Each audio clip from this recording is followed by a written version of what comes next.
你有沒有一件事是你不想被別人知道的？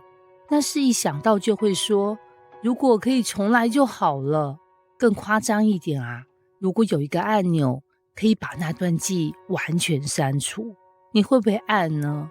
但問題來了，如果你自己都忘不了，神呢？他會記得嗎？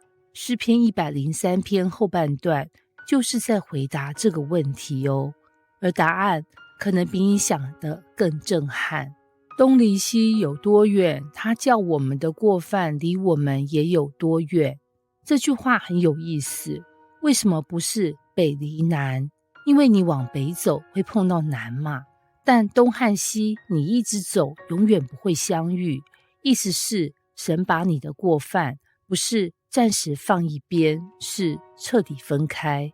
父親怎樣連續他的兒女，耶和華也怎樣連續敬畏他的人。這裡的畫面變了，從宇宙距離變成家庭關係，不是法官，是父親不是冷冰冰的審判，是帶着情感的理解。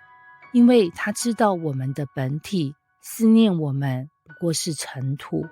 這句話很誠實，神知道你沒有那麼剛強哦，你會跌倒，會軟弱，會做錯。他不是期待你完美啦，他是了解你本來就有限。至於世人，他的年日如草一樣，他發旺如野地的花，經風一吹便歸無有。這段有點殘酷耶，但也很真實。我們的人生很短，像花一樣，一陣風就吹過去了。這提醒我們，你現在糾結的很多事，其實不會永遠存在。但耶和華的慈愛歸於敬畏他的人，從亙古到永遠。對比來了，人短暫，神的愛永恆。然後補一句，他的公義也歸於子子孫孫。意思是，神的恩典不只影響你，還會影響未來耶。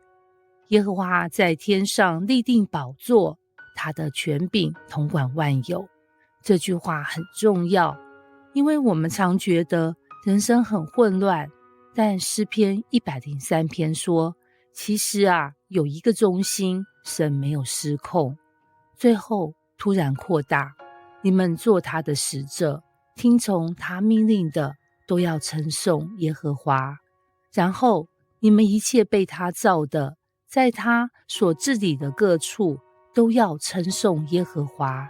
這裡很震撼，敬拜不是只有你是整個宇宙的回應。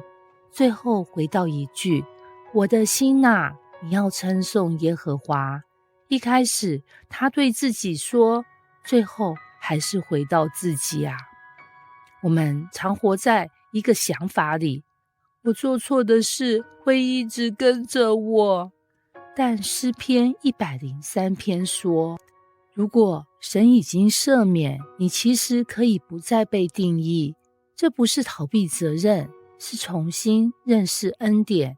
很多人嘴巴說相信，但生活還是活在自責、羞愧、不配，因為心裡覺得那件事還在。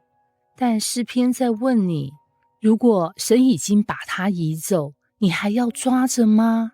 自由不是你從來沒犯錯，是你不再被過去綁住。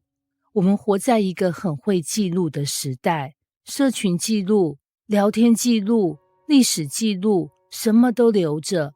但神的赦免是真正的刪除，不是隱藏，不是暫存，是不再算。詩篇103篇後半段不是在告訴你你有多糟，而是在告訴你神的恩典有多大啦。大到你的過去不再定義你，大到你的有限被他永恆包住。